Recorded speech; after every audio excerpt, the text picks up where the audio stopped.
Y ahora las preguntas. Los comentarios, las protestas. Buenas noches. ¿Qué importancia cree usted que puede tener en toda esta situación la desestructuración familiar? Sí. Yo creo que Muchas gracias. Sí, yo creo que tiene mucha importancia y que dificulta enormemente para el joven la concentración en los estudios. Y como saben todos ustedes, si hay una separación matrimonial, los hijos suelen pasar por una fase en que se dice que mi padre se fue por mí. Proyectan sobre sí mismos y piensa que si yo me hubiera comportado de otro modo, quizá mi padre no se hubiera ido de casa. También, como saben todos ustedes, es frecuente que los hijos se digan, yo tengo, tienen imágenes difíciles de uno de sus padres o de los dos, etcétera, y dicen la mitad de mí viene de ese padre o de esa madre de la que se habla mal en esta casa. Entonces yo tengo algo en mí que es problemático.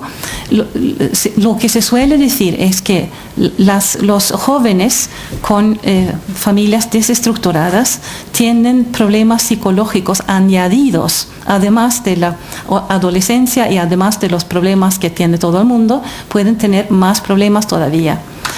Y además suelen caerles más tareas en la casa o menos apoyo y menos.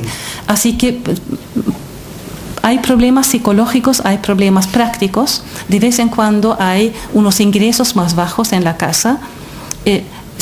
No son imposibles de superar, pero son problemas añadidos. Y hoy en día en la prensa se suele decir que no hay problema, es mejor que se separen los padres a que haya pelea en la casa siempre.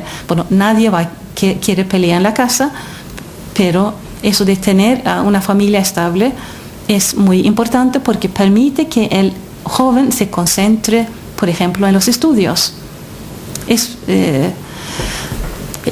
muy bueno que vean a los padres ahí, es una gente de otra generación, un poco aburridos, pero ahí están. Eso es muy importante que esté. Pertenecen al trasfondo, pero ahí están.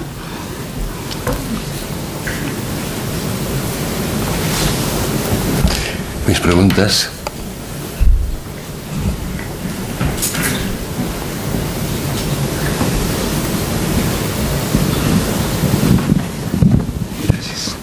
Buenas noches, muchísimas gracias por la exposición, la he considerado supremamente enriquecedora y me quedan algunas inquietudes o unas curiosidades. Por ejemplo, cuando usted nos dibuja el estilo finlandés, me parece que hace un énfasis bastante significativo en lo que sería la transmisión de los contenidos curriculares.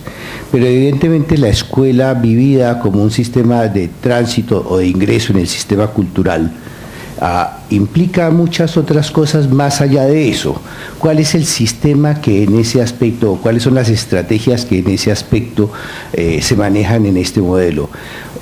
También nos mencionó algo acerca de los niños que pueden tener algunas limitaciones o algunas dificultades específicas, pero también reconocemos que hay niños que tienen unas dificultades que son globales.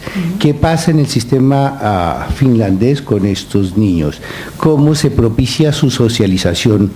Y si son o no, porque esto para mí es una situación bastante dilemática, si son o no segregados, porque en la adultez nos encontramos todos, quienes tienen dificultades y quienes tenemos otro tipo de dificultades, por decirlo de alguna manera. Y creo que si no aprendemos a manejar eso desde pequeños, en una convivencia, en una coparticipación, lo vamos a tener muy difícil. Así que esas preguntas me gustaría por ahora plantear. Muchas gracias.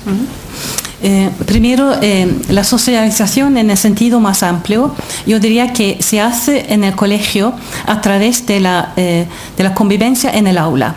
primero el respeto entre adultos y yo diría un respeto pero no rígido entre adultos y jóvenes, y también un respeto entre jóvenes en el grupo, porque el grupo está enfocado en una actividad. Entonces es más fácil que no haya problemas entre los alumnos porque están enfocados en la actividad. Los alumnos con muchos problemas o se pueden educar dentro del grupo con apoyo especial del profesor de enseñanza especial. Y ahí hay diferentes modalidades. Una es que entra el profesor de ayuda en el aula y se sienta al lado del alumno con problema, o saca ¿me das un poco de agua? Saca al alumno y trabaja con el alumno en una sala al lado. También existen para algunos problemas muy graves, clases especiales para ellos. Así que intentan ser pragmáticos y han empezado a trabajar con más inclusión, pero están un poco a la espera del resultado porque en algunos casos el resultado ha sido malo. Así que están, yo diría, experimentando. Así que no se puede dar una respuesta a la pregunta. Si es algo típico del sistema finlandés, es su pragmatismo. Prueban y ver cómo funciona. Y si no funciona, intentan otra cosa. Podría añadir que los profesores finlandeses, antes de terminar su carrera y a todos los niveles, tienen que escribir un pequeño trabajo de investigación. Y este trabajo de investigación normalmente consiste en la comparación entre dos tipos de enseñanza, dos tipos de manera de trabajar un cierto aspecto. Así que es muy práctico también el trabajo del profesor. Por eso yo diría que la integración social se hace porque reciben los jóvenes el mensaje de los padres, de los profesores, del Estado, de los demás alumnos, de que esto es lo que hace un joven. Y normalmente aceptan el mensaje. Siempre hay alguna excepción, pero entre otras cosas por PISA sabemos que las excepciones son menos numerosas en Finlandia. Y que el terminar bien los estudios en sí es un factor de socialización e inclusión.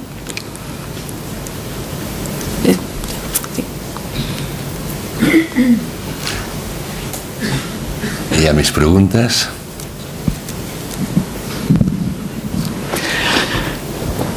En la información que ha dado no hace ninguna referencia a una etapa que todo el mundo considera fundamental, que es la preescolar, ¿no? En todo caso, ¿qué pasa en Finlandia, en Francia y en California en la etapa de 1 o de 0 a 6 años, puesto que usted dice que en Finlandia empiezan a los 6-7 años? Sí. Claro, hay una etapa tan o más importante anterior que no ha hecho ninguna referencia. En todo caso, interesaría saber en estos 3 modelos qué pasa en esta etapa. No podría decirlo porque es muy diverso. En Finlandia hay guarderías, pero también hay madres que guardan a 5 hijos, por ejemplo, y las demás familias le pagan algo. Hay guarderías estatales también, pero es una mezcla y el Estado no se mete en eso. En los casos problemáticos de Francia, yo creo que existe una maternelle en Francia y normalmente acuden a partir de los 3-4 años todos los chicos, así que supongo que esto ha sido así en este caso también. Muchas de estas familias no suelen mandar a sus hijos si hay que pagar, pero la maternelle normalmente no se paga en la parte troncal. Y lo mismo en California, existen guarderías, también existe el cuidado familiar del niño. Yo diría que esto todavía varía en diferentes lugares.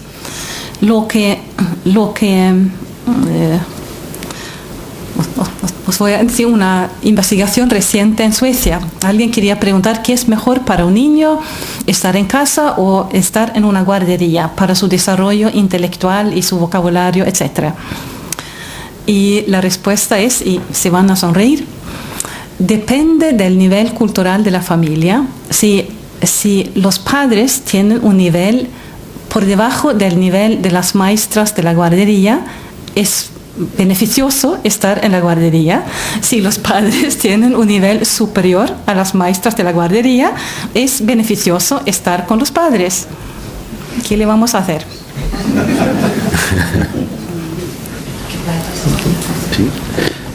Sí. Buenas noches. Me ha parecido muy interesante su exposición. Muchas gracias. En el caso de Finlandia y en los sistemas en general de los países occidentales, me parece que también un detalle que quizá usted ha citado un poco de pasada o de paso sería que el rendimiento escolar,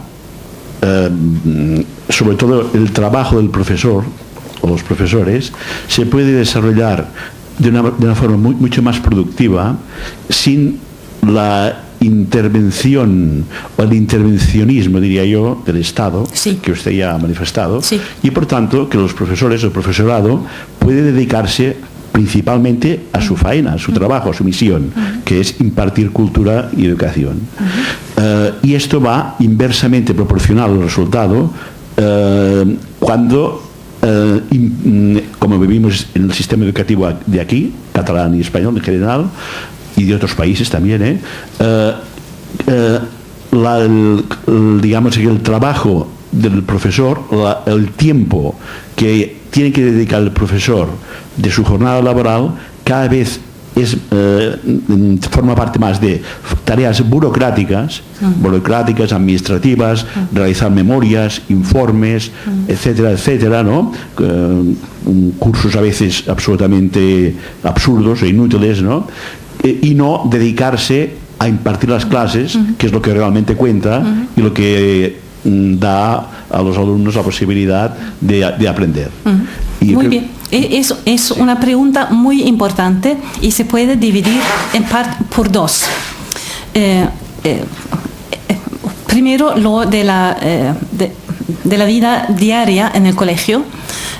Ha intervenido algo que en inglés se llama New Public Management, que es un cambio total en la vida de los profesionales. Antes se exigía mucho para que un profesional sacara el título, pero después de sacar el título y ganar unas oposiciones, se dejaba en paz al profesional porque se pensaba que él o ella sabía mejor que nadie cómo debía realizar su trabajo. Lo que se ha hecho es que se ha bajado las exigencias para entrar en diferentes profesiones, y se ha creado como una desconfianza frente a estos profesionales que no tienen todos el nivel de antes, y ha aumentado un interés por controlar a esas personas. Tiene que ver también con el crecimiento del estado del bienestar, porque ahora hay tantos profesores, hay tantos médicos, hay tanto de todo, que es un gasto muy, muy grande. Y ya que el gasto es tan grande, los políticos y los administradores necesitan controlar el gasto. Y lo hacen a través de un pseudo control, que es pedir informes, documentos, etcétera, que es un tipo de actividad paralela a la verdadera actividad, pero una actividad que se hace en papel. Entonces hay como la verdadera actividad y una actividad fantasma en el papel. Y muchas veces para la administración es más importante lo que sucede en el papel que en la realidad. Esa es una respuesta. La otra tiene que ver con el número de pruebas en los colegios, que también roban tiempo a los profesores. Y ahí tiene que ver con lo mismo. Si los profesores son muy buenos, el Estado tiene confianza en los profesores y no impone tantas pruebas a los alumnos, porque piensan que quién mejor que el profesor del grupo sabe lo que hay que hacer con este grupo. Y el sistema les ha dado excelente resultado, por ejemplo, en PISA. Lo que ha sucedido otra vez, cuando baja el nivel de los profesores y cuando hay más desorden en las aulas, hay una desconfianza hacia el resultado de la educación, y entonces viene el impulso de controlar lo que sucede y también el impulso de intentar estimular un poco a los profesores y a los alumnos a través de las pruebas y la publicación de los resultados de las pruebas. Hay un estudio que contesta esta pregunta y es el último estudio McKinsey, no el primero sino el segundo, que miró los mejores sistemas del mundo de educación y también los que habían mejorado más que otros sistemas. Y se dieron cuenta de que, dividieron esos países en 4, y lo que surgió es que si un país es muy bueno y quiere ir de excelente a absoluta a excelentísimo, lo mejor es dejar en paz a los profesores, porque ellos lo saben mejor que los administradores. A los finlandeses y a los de Singapur se los deja en paz. Pero a los que están en la otra parte de la escala conviene control, es lo que dicen. Entonces hay que poner unas metas muy claras y comprobar que realmente se hace lo que se pide. Es mucho más desagradable trabajar en esa parte. Y un poco para terminar eso con la pregunta con una sonrisa o con llorar, me han dicho que en el Perú, en algunas partes en la sierra, el maestro tiene que mandar a las autoridades una foto de esas que tienen incorporadas la fecha, una foto de sí mismo y el grupo, y no es para controlar la presencia de los alumnos, sino la presencia del maestro. Eso es el nivel 0 de control. Otra pregunta.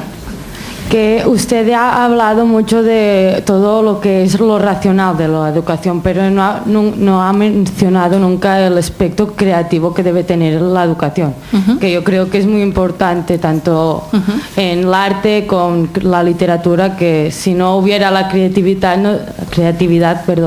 no tendríamos nada de eso. Y que quería saber la importancia que tiene en Finlandia o en cualquier otro sistema educativo. Primero,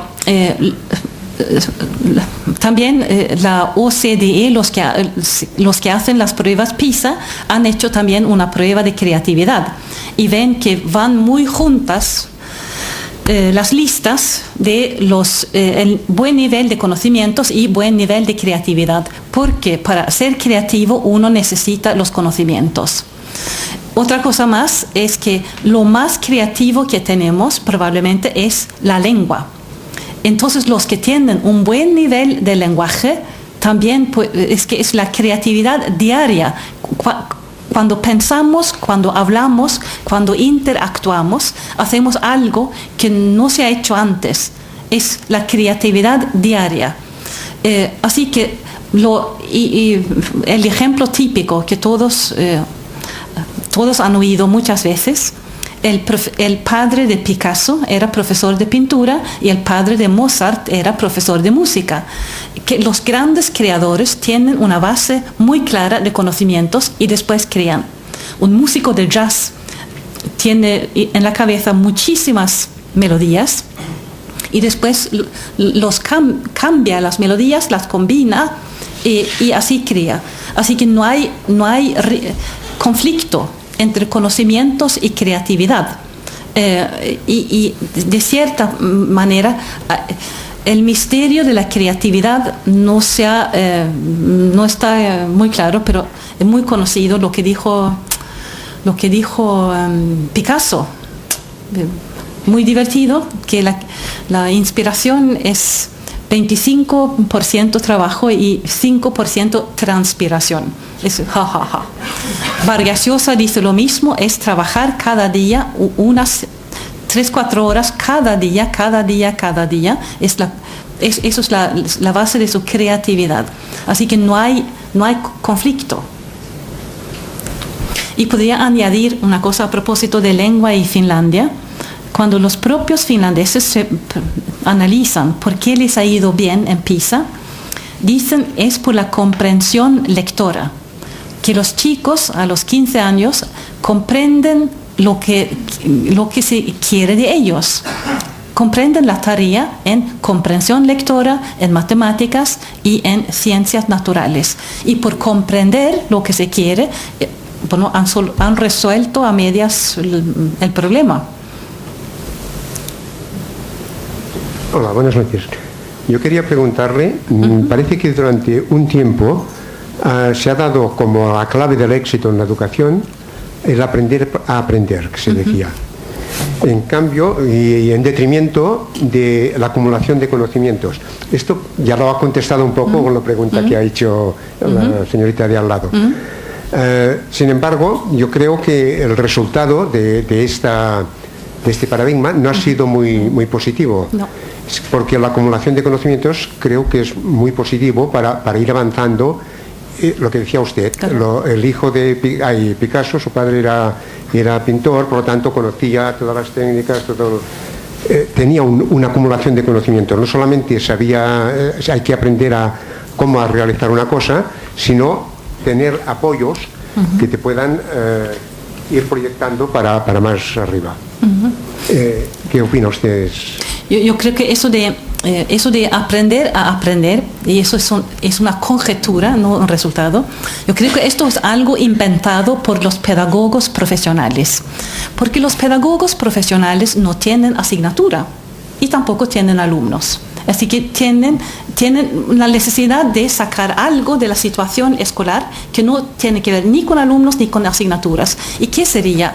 Bueno, es el puro nombre de pedagogía, pero ¿qué va a hacer? Bueno, lo suyo sería aprender teóricamente, aprender sin conectarlo con la persona, con la materia, aprender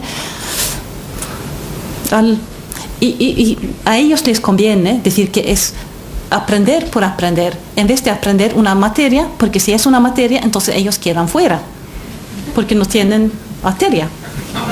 Así que yo creo que es un truco, eso es un eslogan publicitario.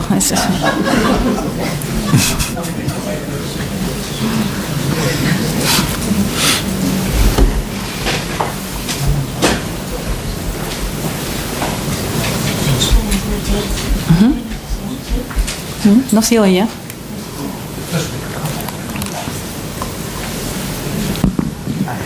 Laia, buena nit. Y quisiera preguntar, hacer una previa. Considero que encontrarse un buen profesor, una buena profesora, es una gran suerte en la vida. Y pensaba en los alumnos que un momento dado, pues, adolescentes que tienen muchas ganas de aprender y no se motivan o sea o se aburren, o sea por el nivel, sea por las maneras, sea por lo que sea. Y la pregunta era qué pasa con esas ganas de aprender a la larga.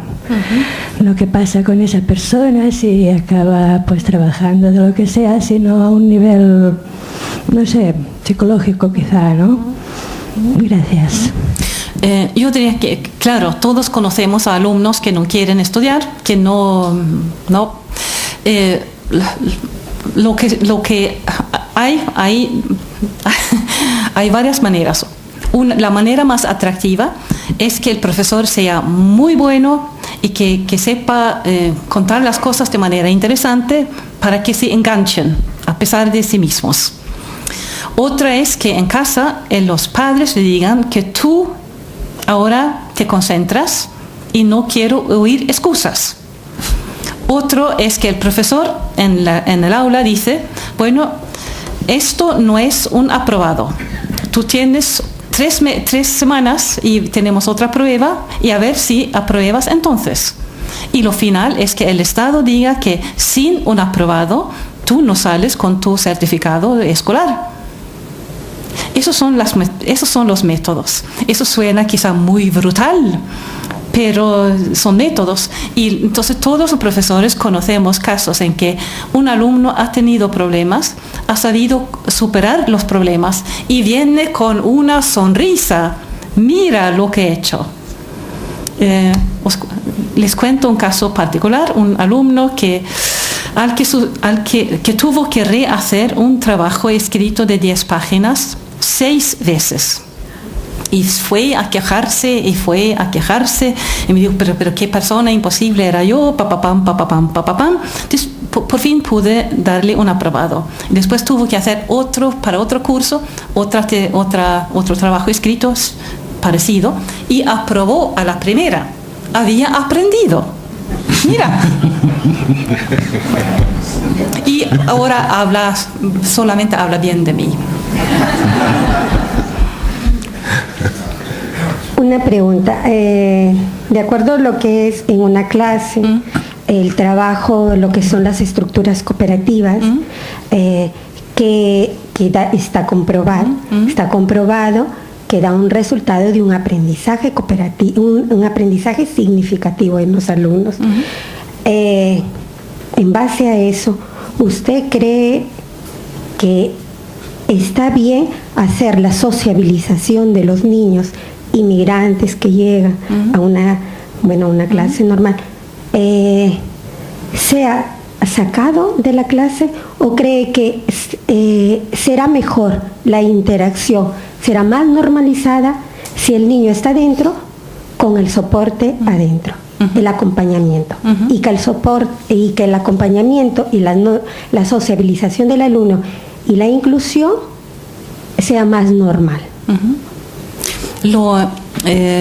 Voy a contestar con algo que suena muy diferente. Y hay un famosísimo estudio de Harvard University que parece muy diferente, pero no es tanto. Y le han preguntado a 10.000, en este caso también, un señor Richard Light, sobre sus experiencias. Y dicen esos estudiantes excepcionales que es muy bueno, muy enriquecedor tener a gente de diferente procedencia en el aula si tienen el mismo nivel intelectual y los mismos intereses. Entonces es muy enriquecedor. Así que la respuesta es si el alumno tiene el mismo nivel que los demás alumnos, es muy enriquecedor, y si quiere salir adelante, es muy enriquecedor. La cuestión es tener grupos que funcionen bien. Si el grupo funciona bien y viene 1, 2 o 3 de fuera, de lo que sea, ellos se incorporan y se ponen al nivel. Si se integran o si se ponen en la clase a 5, a 7, a 8, esto se deshace. Así que es según la situación, según el número de estudiantes, según si están al mismo nivel o casi al mismo nivel, según si funciona bien el grupo para empezar. Si el grupo no funciona bien para empezar, poner a más gente en el grupo es peor. Así que es según la situación. Pero una respuesta finlandesa sería hacer lo que funciona de manera pragmática. Uno tiene que hacer un experimento. Esto funciona bien. Si funciona bien, seguir. Si no funciona bien, encontrar otra solución. No hay una solución para todos los casos, porque los chicos son diferentes, los grupos son diferentes, los padres son diferentes, los profesores son diferentes. No hay una solución. Pero hay que buscar la mejor y hay que experimentar hasta encontrar la mejor solución. Y eso es muy importante, que esto se haga bien. ¿En qué idiomas se imparten las clases en Finlandia? Los padres pueden elegir entre el finés y el sueco. Hay 2 sistemas. Los padres eligen.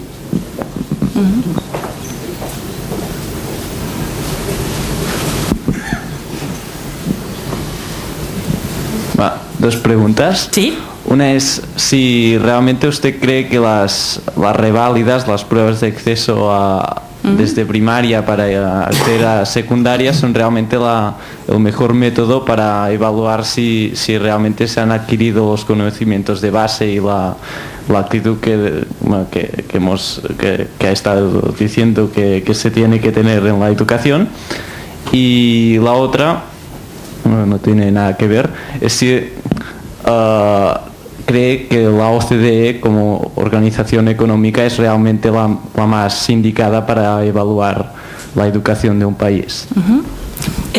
Empecemos con la segunda y después vamos a tener que reformular la pregunta a ver si me encuentro. Pero empiezo con la OCDE. Lo curioso es que es una organización para la cooperación económica y por eso se entiende que se interesa por comprensión lectora, matemáticas y ciencias naturales, porque son cosas relacionadas con la vida económica. Pero no es únicamente eso, es también porque son cosas técnicamente más fáciles de comprobar. Sería si fuera historia, si fuera ciencias sociales, si fuera literatura, si fuera lenguas extranjeras, sería muy difícil porque la situación de diferentes países es realmente muy diferente. Así que técnicamente es casi imposible. Eso es como la disculpa de haber elegido precisamente estos. Se podría discutir sobre PISA y los países que tienen resultados bajos o decepcionantes en PISA, todos intentan encontrar una excusa. Y la excusa más frecuente es decir que nosotros somos diferentes o que somos más creativos o que somos más sociales o que somos otra cosa, más artísticos o algo. Es que uno dice que vamos bien, pero no tanto en matemáticas. Así que buscar otra, o decir nuestra, pero en general no es así, sino cuando baja un sistema escolar, baja todo. Cuando sube todo. Y durante mucho tiempo se ha dicho que algunos países tendrán resultados más altos, pero seguramente es muy desagradable estudiar allí. No es así.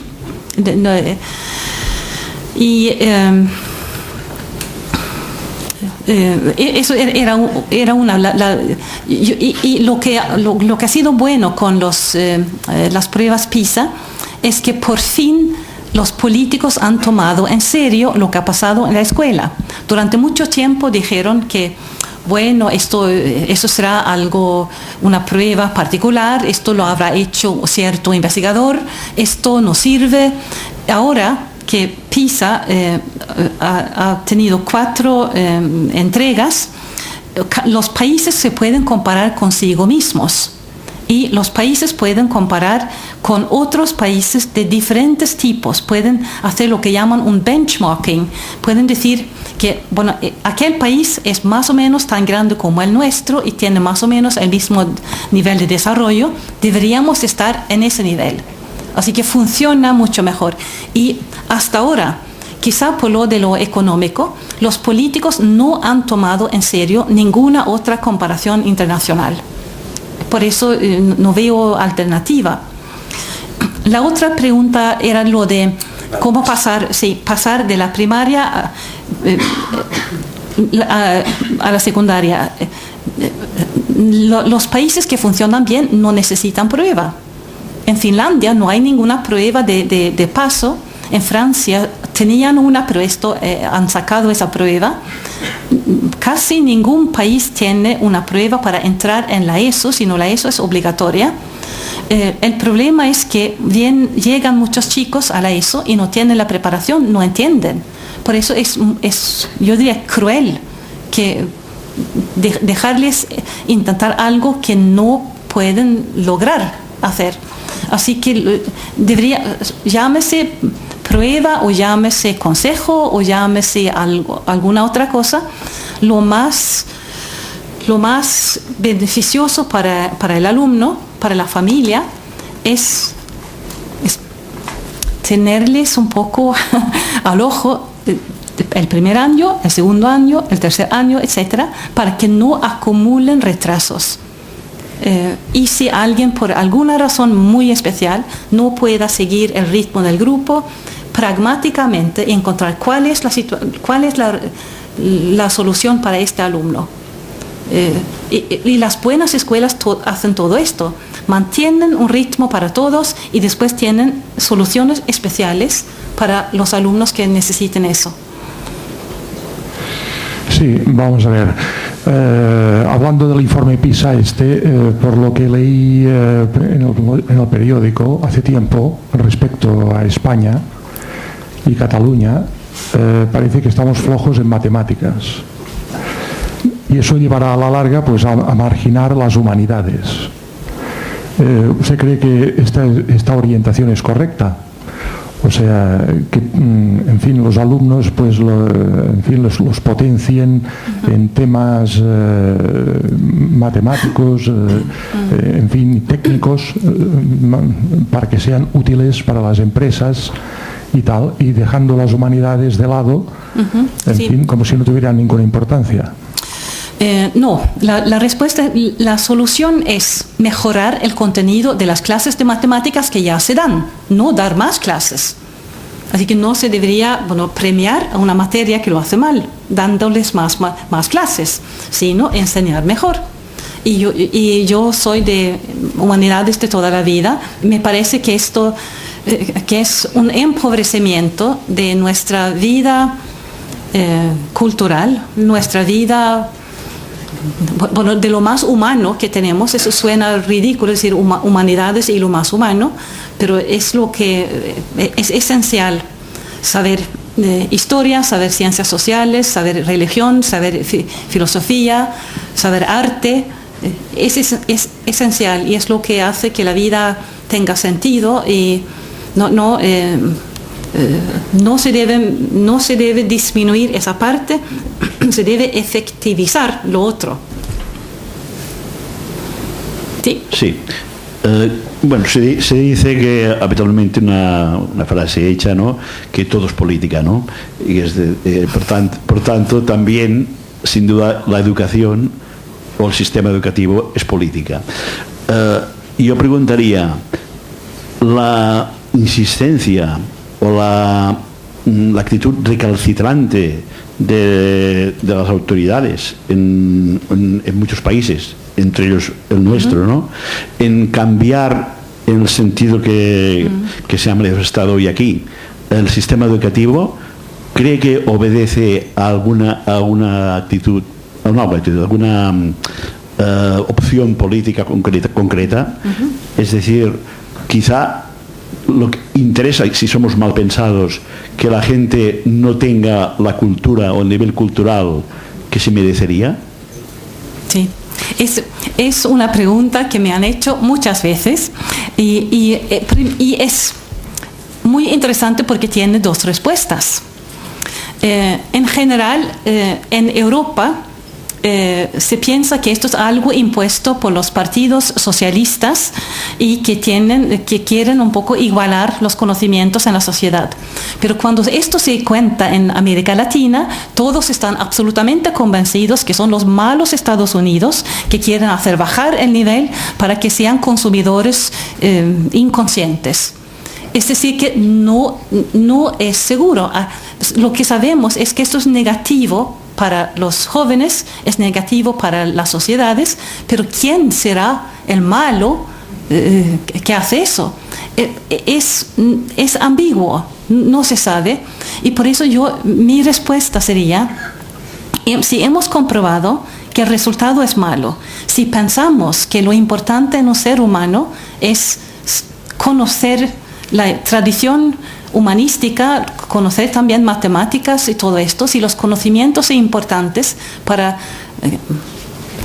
el pleno desarrollo de la personalidad, lo importante es volver a tener educación por nuestra dignidad como personas y para la dignidad de nuestras sociedades. Entonces yo no creo que se pueda llegar a una respuesta sobre quiénes son los malos. Hay malos individuales entre los pedagogos, etcétera, pero hemos contribuido todos. Los países democráticos han votado esas leyes. Así que es una responsabilidad difusa. Y en vez de, pues, a mí me gustaría más ver hacia adelante, cómo hacer para volver a dar eso.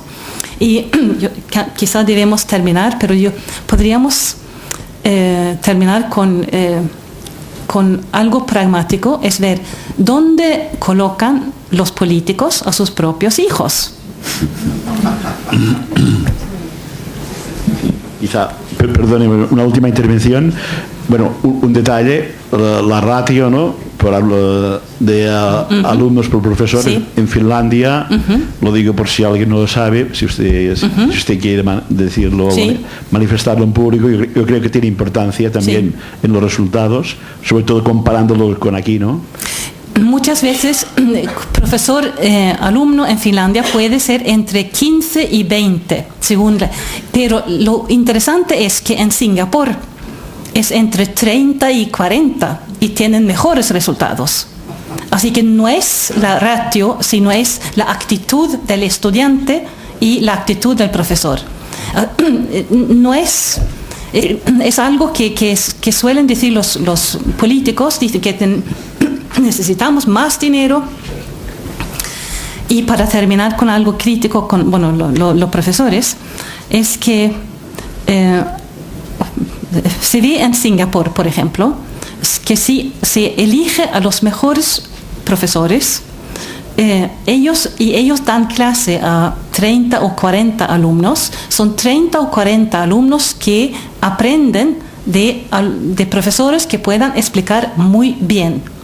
Si un país necesita doblar el número de sus profesores para mantener grupos muy pequeños, van a entrar en la profesión gente no tan excelente y van a escuchar a un profesor mediocre entre 15 y no es seguro que sea mejor. Más bien, está probado que no. Así que no. Y peor todavía, si toman la misma suma salarial y la distribuyen entre el doble de profesores, queda nada. Así que no es el camino, sino el camino es la calidad. Es como en algunas empresas. Si tú quieres vender la mercancía, tienes que tener una buena calidad. O compites con mercancías de baja calidad y bajo precio, o compites con alta calidad y en los profesores también. Mejor que no lo haga la administración esto último, porque va a mirar más profesores. Yo suelo poner mí misma como ejemplo. Si yo fuera alumno, preferiría escuchar a un excelente profesor entre 35 alumnos o a uno mediocre entre 15. Yo no tengo duda. Un último detalle referido a Suecia precisamente. La semana pasada apareció en la prensa de aquí, ¿no? Unos informes, que a mí me sorprendieron bastante, sobre la privatización de la enseñanza en Suecia y que había dado unos resultados nefastos y que ahora se proponía ya cambiarlos, quizá con cambio de gobierno o en las próximas elecciones. Esta privatización, según la prensa de aquí, no soy un experto en la cuestión o en el tema, por ejemplo, implicaba también que pudieran gestionar las escuelas empresas con ánimo de lucro, es decir, con el principal propósito de hacer negocio. Que Suecia como lo ve. La situación es muy complicada. Tenemos que empezar. La LOGSE sueca se impuso en 1969. 69. Empezó a bajar la calidad cuando llegamos desde un nivel muy alto, y por eso no fue una catástrofe inmediata. Cuando llegamos al año 1990, hubo una serie de cambios muy grandes. Primero, un gobierno dejó la educación no en manos del Estado, sino en manos de los municipios, con lo cual empezó a haber una diferencia brutal entre un municipio y otro. No solamente en la suma invertida en la educación, sino también en la manera de nombrar a los profesores. Así que se sacó la manera impersonal de nombrar a los profesores y se abrió un margen para las decisiones locales y también para los salarios de los profesores. Hubo decisiones locales, con lo cual hubo un descontento. Otro gobierno abrió la posibilidad de tener escuelas concertadas, lo que no había existido en Suecia nunca, y así que con el dinero del Estado alguien podía abrir una escuela. Nunca visto, es grandes ojos.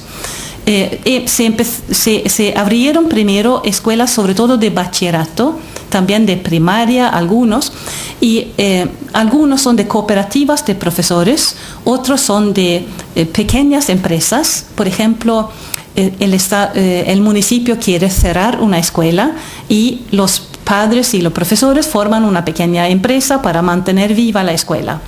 También hubo empresas más grandes que invirtieron en las escuelas. Ahora hay una lucha política entre ciertos partidos que no quieren hablar de los resultados de las escuelas suecas, que es un desastre. Ahora, en lo último PISA, no he hablado de Finlandia para no hablar de Suecia. Y lo que sucede es que en vez de hablar de los malos resultados de la educación pública sueca, a algunos partidos les interesa decir que otras escuelas que sacan mejores resultados con el mismo dinero del contribuyente también hacen un beneficio. Esto se puede discutir, pero no hablan de los resultados de las escuelas. Curiosamente, con menos dinero tienen mejores resultados. Lo interesante para mí sería discutir si esas escuelas sacan mejores resultados con menos dinero. Eso quiere decir que las escuelas públicas podrían sacar mejores resultados con menos dinero. Pero qué interesante para los políticos. Esto no se discute. Por eso la situación es un conjunto de varios factores, y decir en España educación privada no es correcto. Todas son escuelas concertadas y son 15% de las escuelas más o menos, y sobre todo en las grandes ciudades. Si hemos llegado al final, voy a decir que he traído unos ejemplares de uno de mis libros y los he puesto allí, y es para regalar. Si alguien quiere, puede llevarse un ejemplar. Muy bien.